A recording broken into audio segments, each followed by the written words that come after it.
Okay guys, so in this next video of the uneven lie series, we're going to be facing a ball above our feet situation here.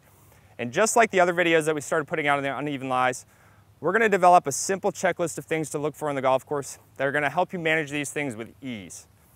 So this shot can actually be pretty easy as far as a checklist is concerned. First point of the checklist is going to be lower body stability. We want to make sure that we set up with our weight right underneath our ankles. We want to roll our ankles in just slightly. That'll help get some contraction up in those upper part of the thighs, and that'll allow you to feel like you're put to the ground. Really important, because remember, when we start our downward move here, we're going to have a lot of inertia pulling us in the opposite direction here because gravity is starting to pull our mass down that hill. So you want to set up with your weight right underneath your ankles, roll the ankles in slightly.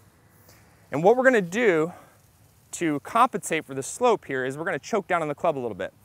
So I've got a pretty good hanging lie here, okay, where it's probably about 3 to 4 inches above my feet. So what I'm going to do is just choke down on the club, maybe 3 inches or so. I'm going to keep everything else exactly the same.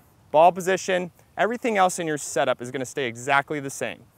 So all we're looking for here is just to choke up on the golf club and lower body stability.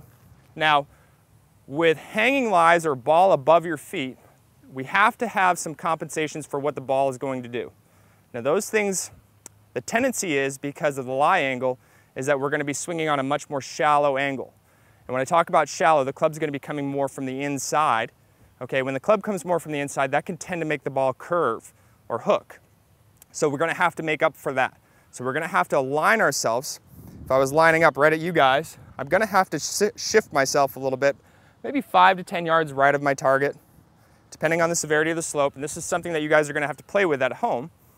You're going to have to understand how much your ball is going to curve off of certain situations.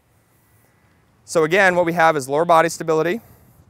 Okay, I'm going to choke up on the golf club here, and I'm going to aim, maybe in this shot, I'm going to aim about 8 yards right.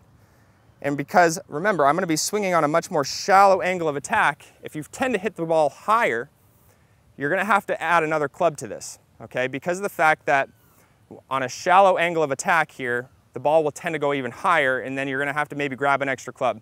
So for today, I've got about a 180-yard shot here. Normally, I would hit probably a big 8-iron, but now I've gone down to 7 to kind of compensate for that. So again, just a quick checklist for you. I'm going to get my lower body really stable, weight underneath the ankles, roll the ankles in just slightly. I'm going to choke down on the club to compensate just for the slope.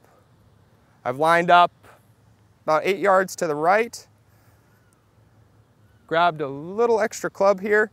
I'm going to go ahead and execute.